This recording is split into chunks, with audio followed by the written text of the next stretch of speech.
తాకట్లో ఉన్న మీ బంగారాన్ని విడిపించి ఆ రోజు ఆన్లైన్ రేటుకి కొంటాం. Sharma gold company.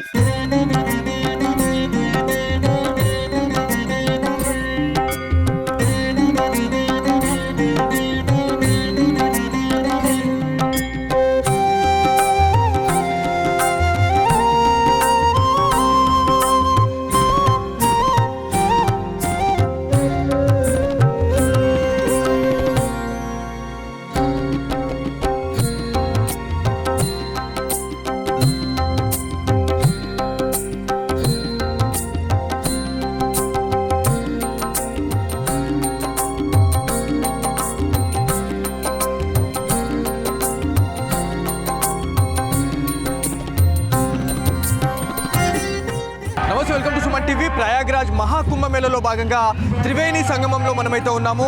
ఇక్కడ దాదాపు అఖాడాలు అనేటివి దాదాపు 17 అఖాడాలు అయితే ఇవ్వడం జరిగింది.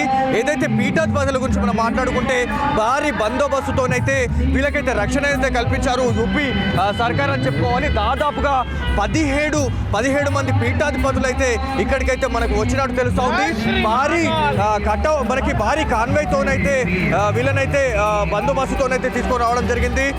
అదనపు బలగాలు కావచ్చు, ఏదైతే మనకి సాయుధ బలగాలతోనైతే ఇంత మంచి భద్రత జరిగింది. ఇది ఒక కేవలం యోగి ఆదిత్యనాథ్ సర్కార్కి మాత్రమే సాధ్యం అని చెప్పేసి ఇక్కడ ప్రజలంతా కోరుతా ఉన్నారు. దాదాపుగా ఇక్కడ ఎన్ని వెహికల్స్ చూడండి, దాదాపుగా మనకి 17 మఠాలకు సంబంధించినటువంటి పీఠాధిపతులే అనుకున్నాం. కాకపోతే వివిధ రాష్ట్రాల నుంచి వచ్చినటువంటి చాలా పెద్ద మనకి సాధువులు కావచ్చు, పీఠాధిపతులు, మఠాధిపతులు అయితే ఇక్కడికి వచ్చినట్టు తెలుస్తూ ఉంది. ఇక్కడ వీళ్ళని దర్శించుకునేందుకు యూపీకి సంబంధించిన ప్రజానికం చాలామంది ఇక్కడికి తరలి వచ్చి పుష్పాభిషేకం చేస్తూ ఉన్నారు. సో ఇక్కడ దాదాపుగా ఎక్కడ చూసినా కూడా అదే క్లైమేట్ అండి. ఎక్కడ చూసినా కూడా మనకి ఆది శంకరాచార్యులకు సంబంధించినటువంటి మనము ప్రతిసారి మాట్లాడుకుంటా ఉన్నాం. ఈ త్రివేణి సంగమం, ఈ కుంభమేళ స్టార్ట్ కావడానికి ముఖ్య కారణం ఆది శంకరాచార్యులు. దాదాపు 800 నుంచి 850 ఏళ్ళకు సంబంధించిన చరిత్ర కలిగినటువంటి ఈ మహాకుంభమేళకైతే స్వామీజీలు, పీఠాధిపతులు రావడము, మఠాధిపతులు రావడం అనేది చాలా వరకు కూడా ఇక్కడ పూర్తి ఫెసిలిటీస్ అయితే చేసినారు అని చెప్పి తెలుస్తూ ఉంది. దీంట్లో మనకి దాదాపుగా కూడా దారి పొడవునా పోలీస్ బందోబస్తుతోనైతే వీళ్ళకు ఒక కాన్వే లాంటి ఇవ్వడం జరిగింది. సిఆర్పిఎఫ్ కావచ్చు, ఆర్మీకి సంబంధించిన ఉన్నతాధికారులతోనైతే వీళ్ళకి బందోబస్తు ఇస్తున్నామని తెలుస్తూ ఉంది. అంటే ఇవాళ జనవరి 10వ తారీఖు రోజే మ్యాక్స్ మనకి ఈ త్రివేణి సంగమం కావచ్చు, ఈ ప్రయాగ్రాజ్ మొత్తం కూడా కాషాయమయం అవుతుందని చెప్పేసి యూపీ సీఎం అయినటువంటి యోగి ఆదిత్యనాథ్ చెప్పారు.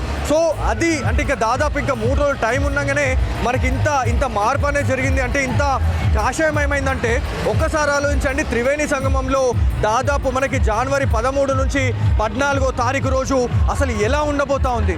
సో యూపీ మొత్తం కూడా కాషాయమయం అవుతుంది అని చెప్పేసి యోగి ఆదిత్యనాథ్ ఇప్పటికే ప్రకటన అయితే చేయడం జరిగింది. ఒక్కొక్క రాష్ట్రం నుంచి ఒక్కొక్క పీఠాధిపతి వస్తున్నట్టు తెలుస్తూ ఉంది.